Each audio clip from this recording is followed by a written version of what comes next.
Irmãos amados, nós vamos abrir a palavra de Deus no segundo livro das Crônicas, capítulo 21. Segundo livro das Crônicas, capítulo 21. Após a leitura, você mantenha a sua Bíblia aberta nesta passagem, por favor. O reinado de Jeorão. Descansou Josafá com seus pais e foi sepultado com eles na cidade de Davi. E Jeorão, seu filho, reinou em seu lugar. Teve estes irmãos, filhos de Josafá: Azarias, Jeiel, Zacarias, Azarias, Micael e Safatias. Todos estes foram filhos de Josafá, rei de Israel. Seu pai lhes fez muitas dádivas de prata, ouro e coisas preciosas, e ainda de cidades fortificadas em Judá. Porém o reino deu a Jeorão, por ser o primogênito. Tendo Jeorão assumido o reino de seu pai, e havendo-se fortificado, matou todos os seus irmãos à espada, como também alguns dos príncipes de Israel. Era Jeorão da idade de 32 anos, quando começou a reinar, e reinou 8 anos em Jerusalém. Andou nos caminhos dos reis de Israel, como também fizeram os da casa de Acabe, porque a filha deste era sua mulher, e fez o que era mal perante o Senhor. Porém o Senhor não quis destruir a casa de Davi por causa da aliança que com ele fizera, segundo a promessa que lhe havia feito de dar a ele sempre uma lâmpada e a seus filhos. Nos dias de Jeroão se revoltaram os edomitas contra o poder de Judá e constituíram o seu rei, o seu próprio rei. Pelo que Jeorão passou adiante com todos os seus chefes e todos os carros com ele. De noite se levantou e feriu os edomitas que os cercavam e os capitães dos carros. Assim se rebelou Edom para livrar-se do poder de Judá até o dia de hoje. Ao mesmo tempo, se rebelou também Líbna contra Jeorão, porque este deixara ao Senhor, Deus de seus pais. Também fez altos nos montes de Judá e seduziu os habitantes de Jerusalém à idolatria e fez desgarrar a Judá. Então lhe chegou às mãos uma carta do profeta Elias, em que estava escrito: assim diz o Senhor, Deus de Davi, teu pai: porquanto não andaste nos caminhos de Josafá teu pai, e nos caminhos de Asa, rei de Judá, mas andaste nos caminhos dos reis de Israel, e induziste a idolatria a Judá e os moradores de Jerusalém, segundo a idolatria da casa de Acabe, e também mataste a teus irmãos da casa de teu pai, melhores do que tu. Eis que o Senhor castigará com grande flagelo ao teu povo, aos teus filhos, às suas mulheres e a todas as suas possessões. Tu terás grande enfermidade nas suas entranhas, enfermidade que aumentará dia após dia, até que saiam as tuas entranhas. Despertou, pois, o Senhor contra Jeorão o ânimo dos filisteus e dos arábios, que estão da banda dos etíopes. Estes subiram a Judá, deram contra ele e levaram todos os bens que se acharam na casa do rei, como também a seus filhos e as suas mulheres, de modo que não lhe deixaram filho algum, senão Jeoacás, o mais moço deles. Depois de tudo isto, o Senhor o feriu nas suas entranhas com enfermidade incurável. E aumentando esta dia após dia, ao cabo de 2 anos, saíram-lhe as entranhas por causa da enfermidade, e morreu com terríveis agonias. O seu povo não lhe queimou aromas, como se fez a seus pais. Era ele da idade de 32 anos, quando começou a reinar, e reinou 8 anos em Jerusalém. E se foi, sem deixar de si saudades. Sepultaram-no na casa de Davi, porém não nos sepulcros dos reis. Meus irmãos, eu gostaria de conversar um pouco com vocês sobre escolhas erradas. Este é o único rei da história de Judá, da história de Israel, que tem esta afirmação dolorosa, triste, dramática: e se foi, sem deixar de si saudades. Quem foi este homem? Jeorão, neto do grande rei Asa, que reinou em Jerusalém 39 anos. um homem piedoso, que andou com Deus. Quem foi este homem que foi filho de um dos maiores reis de Judá, rei Josafá, que reinou em Jerusalém 25 anos, e a Bíblia trata dele como um dos maiores líderes da história de Judá, um dos maiores reis de Jerusalém.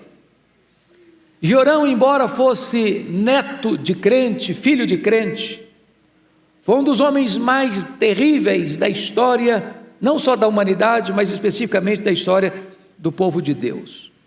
Ele começou a reinar com 32 anos, reinou 8 anos e morreu de uma enfermidade dolorosíssima, a ponto das suas entranhas saírem. E ele morreu e nem foi sepultado junto com os outros reis. E a Bíblia traz um alerta acerca da sua biografia. E se foi, sem deixar de si saudades. Por que este homem teve uma história tão triste, uma biografia tão maculada? E deixa para nós um legado tão terrível? O que nós podemos aprender com a história deste homem? Qual é o alerta que a história desse homem traz para os nossos jovens, para os nossos adolescentes, para os nossos pais? O que esse homem fez que hoje você e eu precisamos evitar? E eu gostaria então que nós olhássemos como esse homem desperdiçou as oportunidades da sua vida. Em primeiro lugar, vamos ver os privilégios que ele teve. O primeiro privilégio que esse homem teve está aí no versículo 1. Descansou Josafá com seus pais e foi sepultado com eles na cidade de Davi, e Jeorão, seu filho, reinou em seu lugar. Jeorão era filho de um dos maiores homens da história, de um homem piedoso, de um homem de Deus, de um homem que andou com Deus, que confiava em Deus. Talvez você pudesse acompanhar comigo a leitura que farei no capítulo 17, é só 2 páginas antes desse texto, 2 Crônicas 17, versículos 3 a 6, olha aí o relato do pai dele, da história do pai dele. O Senhor foi com Josafá, 17:3, porque andou nos caminhos de Davi seu pai, e não procurou a Baalins, antes procurou o Deus de seu pai, e andou nos seus mandamentos, e não segundo as obras de Israel. O Senhor confirmou o reino nas suas mãos, e todo Judá deu presentes a Josafá, o qual teve riquezas e glória em abundância. Tornou-se-lhe ousado o coração em seguir os caminhos do Senhor, e ainda tirou os altos dos postes ídolos de Judá. Imagine você o que é ser criado numa casa cujo pai é um homem de Deus, cujo pai tinha um coração ousado em conhecer a Deus, em buscar a Deus, em andar com Deus, em fazer uma faxina no seu território, tirando a idolatria, tirando tudo aquilo que era errado. E esse menino crescendo nessa casa, olhando para o seu pai, vendo o exemplo do seu pai, percebendo o testemunho do seu pai. Ser um filho que tem um pai que é crente, que conhece a Deus, que anda com Deus, que serve a Deus, é um grande privilégio, um grande privilégio. Mas Jeorão jogou isso fora, ele não imitou o caminho, a vida, o exemplo de seu pai. Mas em segundo lugar, como privilégio, olha o versículo 3 comigo. Seu pai lhes fez muitas dádivas, está falando dos outros filhos, e eu imagino que nenhum pai hoje consegue dar para os filhos o que o Josafá dava para os filhos, porque olha aí o que deu. Seu pai lhes fez muitas dádivas de prata, ouro e coisas preciosas, e ainda de cidades fortificadas de Judá. Falou: meu filho, eu vou te dar um presentinho de aniversário, aquela cidade fortificada é sua, tá? E tem ouro, tem prata. A família nadava em riqueza. Mas olha o verso 3. Porém o reino deu a Jeorão por ser o primogênito. Com 32 anos, ele não só tem cidades fortificadas, ele não só tem riqueza de prata, de ouro, ele era do reino, no apogeu do governo do seu pai, um reino brilhante, um reino próspero, de riqueza, de fortalezas. Ele poderia já ter conquistado o que o pai conquistou, avançar, eu vou avançar, meu pai veio até aqui, eu vou daqui para frente, eu vou alargar as fronteiras, eu vou ter novas conquistas, eu vou ter novas vitórias, privilégios. Se nós não aproveitarmos os privilégios que nós temos dentro da nossa casa, dentro da nossa família, nós podemos jogar todo esse legado, toda essa herança fora. Mas agora vamos ver, depois dos privilégios, vamos ver em segundo lugar os perigos. Perigos. Quais foram os perigos? Primeira decisão errada desse rei chamado Jeorão foi a decisão errada no casamento. Olha o versículo 6 comigo. Andou nos caminhos os reis de Israel, como também fizeram os da casa de Acabe, porque a filha deste era sua mulher, fez o que era mal perante o Senhor. Agora, imagine vocês, meus irmãos, o que é ter Acabe como sogro e Jezabel como sogra. Não dá para ser feliz, dá? Rapaz e moça, escute isso. Antes de começar a namorar, procure saber quem é a família do rapaz e da moça, viu? Entrar numa família de Jezabel é arranjar encrenca. Ter Acabe como sogro é encrenca. E note vocês que ele se casa com a mulher errada, e ele tem o sogro e a sogra errados, e diz a Bíblia que a sogra dele, a Jezabel, era assassina de profetas. A sogra dele impôs o culto a Baal lá nas 10 tribos do norte, à força da baioneta, da espada. E ele tinha 32 anos, ele não era adolescente mais, ele era um rapaz, já com a cabeça formada, já com estrutura emocional, pelo menos se esperava, para saber fazer as suas escolhas. E eu vou dizer para vocês, meninos, vocês jovens, se vocês errarem no casamento, vocês encrencaram a vida toda. E uma palavra para os pais, para as mães: vocês precisam estar mais atentos sobre o namoro dos filhos. Se preciso for, interfira. É melhor ver seu filho e sua filha chorando um pouco agora do que sofrendo a vida inteira. Se errar no casamento, a família toda está encrencada. A Bíblia diz: andarão dois juntos se não houver entre eles acordo. A Bíblia diz que você não deve se associar com os ídolos, com as trevas. Então é hora de você, rapaz, você moça, você pai, você mãe, estar atento com as antenas ligadas sobre a questão do namoro dos filhos. Segunda decisão errada desse moço, desse rei, foi a decisão errada com respeito à família. Olha comigo, por favor, o versículo 4. Tendo Jeorão assumido o reino de seu pai e havendo-se fortificado, matou todos os seus irmãos à espada, como também alguns dos príncipes de Israel. Você já pensou um negócio desse? Com quem que ele aprendeu isso? Negócio de matar. Não foi com o pai dele, não foi com o avô dele, foi com a família da mulher dele. Você percebe que esse moço não tem amor familiar, ele teve exemplo dentro de casa, mas ele foi aprender errado com a família da mulher dele, que era uma família toda assassina, que mandava matar. E certamente ele faz isso por ciúmes ou insegurança, dizendo: não, olha, cuidado, você tem irmãos aí que podem tomar seu reino, que pode dar uma rasteira em você, que podem jogar contra você nos bastidores, e você vai ser ameaçado. Então, se você quer ter segurança no seu governo, mata todo mundo, mate os concorrentes, mate qualquer pessoa que possa fazer sombra em você, ou ameaçar o seu reino. Olha o verso 13 comigo, olha o verso 13. Mas andastes nos caminhos dos reis de Israel, e induziste a idolatria a Judá e os moradores de Jerusalém, segundo a idolatria da casa de Acabe, e também mataste a teus irmãos da casa de teu pai, melhores do que tu. Ou seja, este rei está matando seus irmãos, e aos outros príncipes. Não é porque eles eram maus, não é porque era gente ruim, não é porque era gente que estava tramando contra ele, não, era gente boa.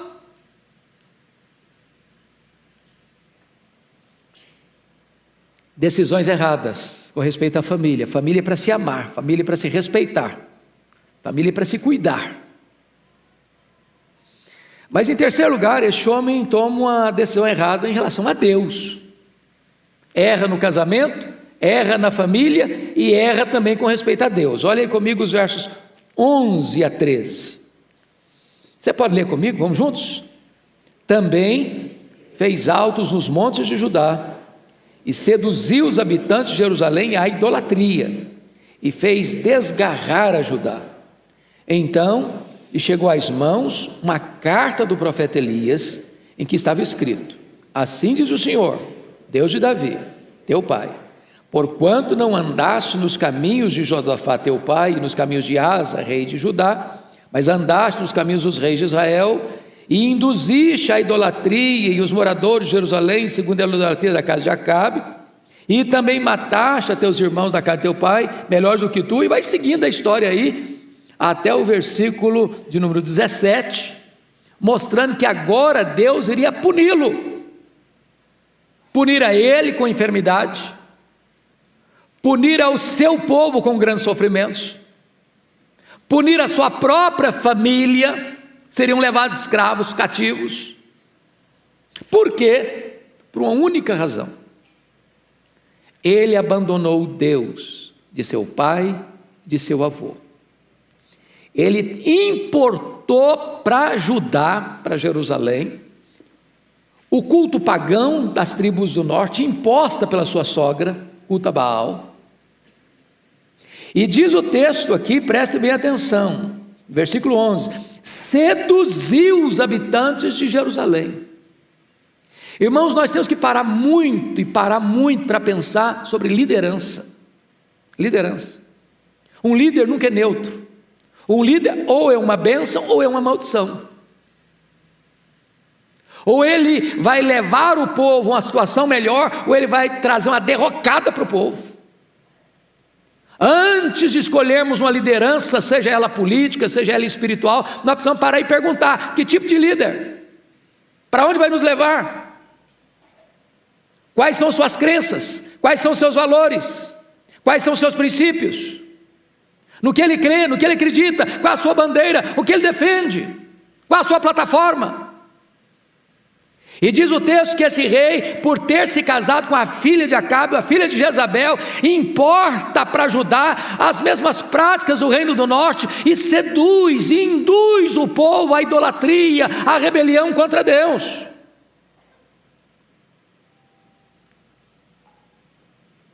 E o versículo 12, versículo 11, a parte final diz: e fez desgarrar a Judá.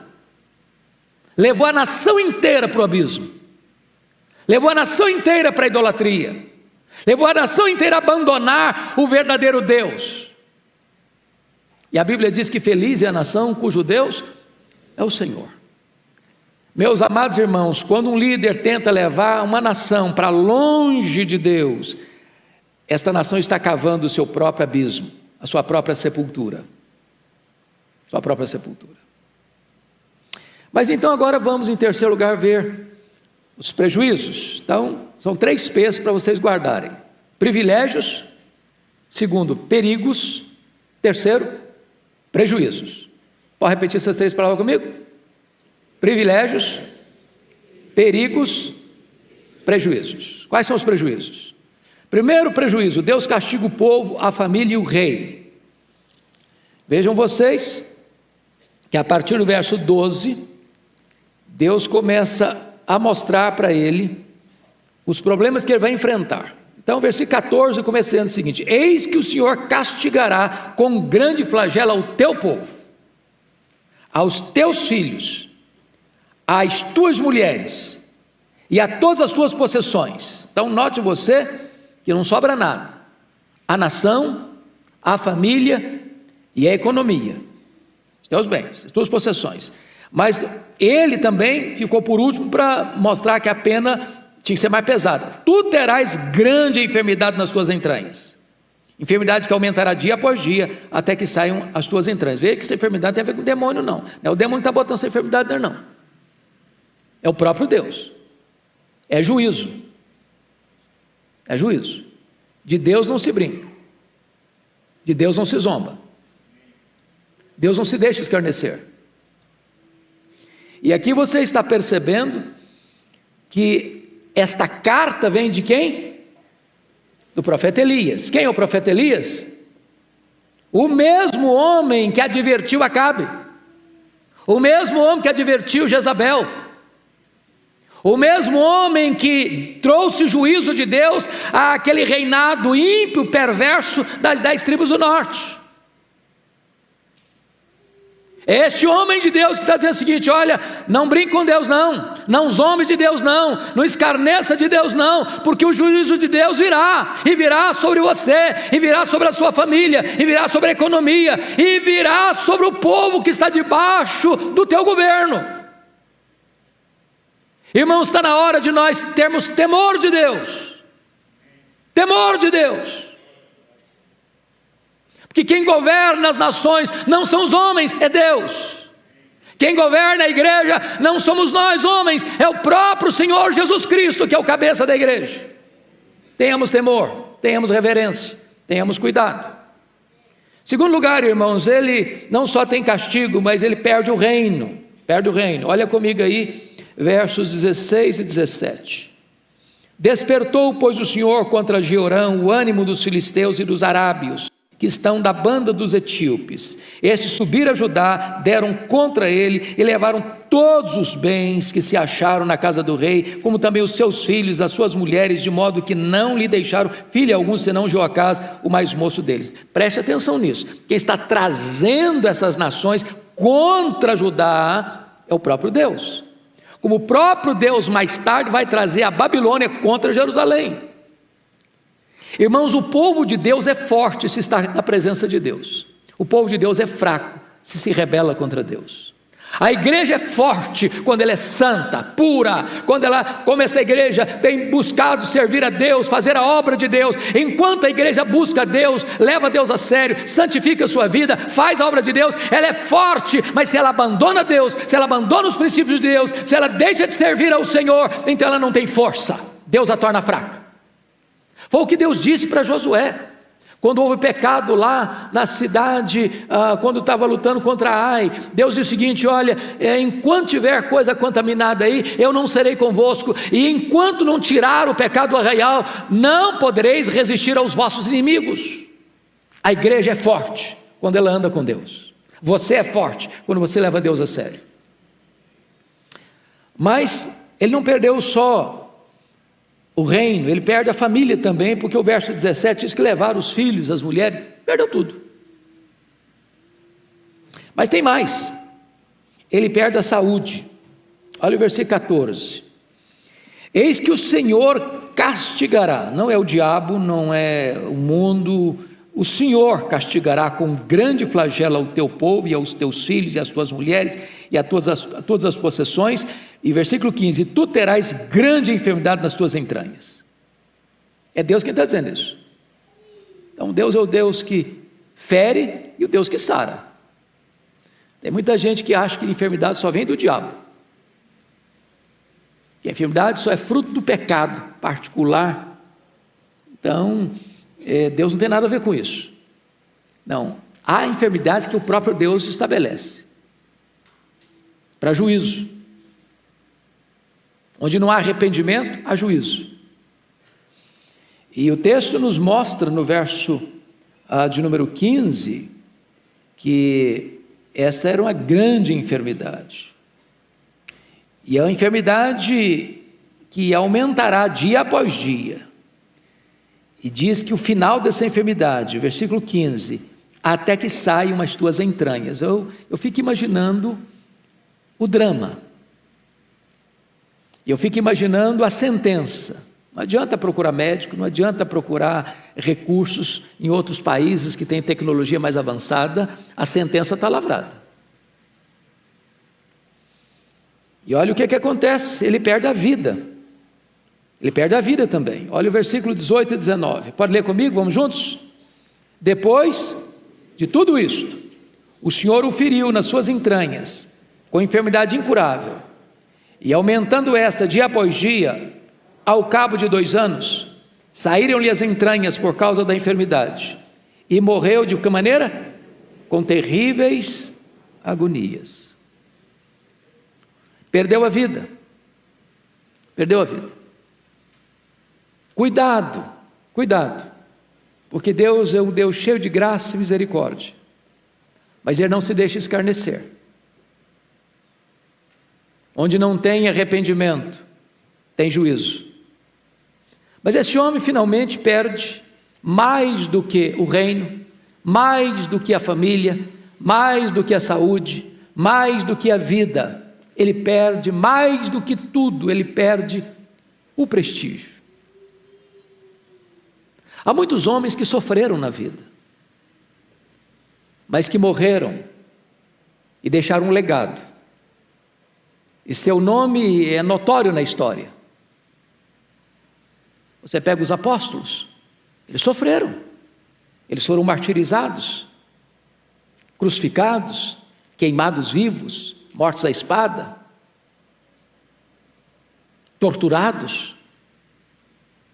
Mas quando você fala no nome deles, o nome deles, a memória deles, o exemplo deles, o legado deles, encoraja você, anima você. Mas olha o que está escrito sobre esse homem, versículo 20, você pode ler comigo? Vamos juntos? Era ele, da idade de 32 anos, quando começou a reinar, e reinou 8 anos em Jerusalém, e se foi sem deixar de si saudades. Meu Deus, não tem uma gota de lágrima no funeral desse homem. Alguém diria, já foi tarde. E o povo não chorou. E o povo nem disse, esse cara não merece nem sequer ser sepultado no sepulcro dos reis. Talvez sepultaram-no numa cova rasa. Estragou a vida, estragou o futuro. E diríamos hoje, perdeu também a sua alma. O que adianta o homem ganhar o mundo inteiro e perder a sua alma? A vida, irmãos, é feita de escolhas. Nós não podemos errar no casamento, nós não podemos errar com respeito à família, nós não podemos errar com respeito à nossa fé, nós não podemos errar com respeito ao nosso Deus. Que esta palavra